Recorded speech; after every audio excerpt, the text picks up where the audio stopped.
TG Plus News edizione di Treviso, buonasera. In apertura del nostro notiziario La Cronaca. Alle 13:40 di oggi, mercoledì 9 aprile, i vigili del fuoco sono intervenuti in via San Martino lungo la strada provinciale 248 a San Zenone degli Ezzelini, nei pressi del confine con il comune di Mussolente per un grave incidente tra due auto. Nello scontro, madre e figlia che viaggiavano nella Peugeot sono state sbalzate fuori dall'auto e una delle due donne è finita sotto l'altra auto. Illeso l'altro conducente. Le squadre dei vigili del fuoco, giunte dai distaccamenti di Castelfranco Veneto e Bassano del Grappa, hanno messo in sicurezza l'area dell'incidente e supportato il personale sanitario nelle operazioni di soccorso. Le due donne ferite sono state stabilizzate dal personale del SUEM. Una è stata elitrasportata all'ospedale di Treviso, mentre l'altra è stata trasferita in ambulanza all'ospedale di Montebelluna. Nell'incidente è stato anche gravemente danneggiato un capitello votivo, che probabilmente dovrà essere demolito. La polizia locale ha provveduto a deviare il traffico e ad effettuare i rilievi per ricostruire la dinamica del sinistro. Ancora cronaca, un altro intervento dei vigili del fuoco intorno alle 8:30 di oggi per un mezzo pesante rimasto incastrato in un sottopassaggio in via Selghiera a Villorba. Una squadra dei vigili del fuoco accorsa dalla centrale di Treviso con il supporto dell'autogru hanno liberato il mezzo e ripristinato la sicurezza nell'area. L'intervento dei vigili del fuoco è terminato alle 9:45.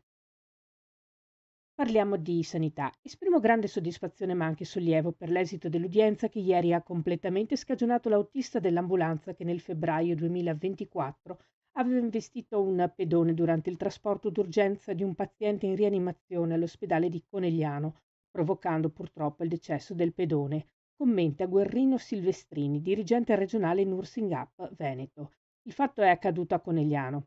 Il giudice ha riconosciuto quanto sostenuto dall'avvocato Francesca Beraldo, cioè che il pedone avesse compiuto l'attraversamento pedonale in modo rapido, inatteso e imprevedibile, escludendo ogni possibilità del conducente dell'ambulanza di poter arrestare il mezzo. L'ambulanza procedeva con lampeggianti accesi e sirene in funzione. Nessun addebito è risultato pertanto ascrivibile al conducente dell'ambulanza che guidava il mezzo, nel rispetto delle regole previste dal codice della strada e con la massima prudenza.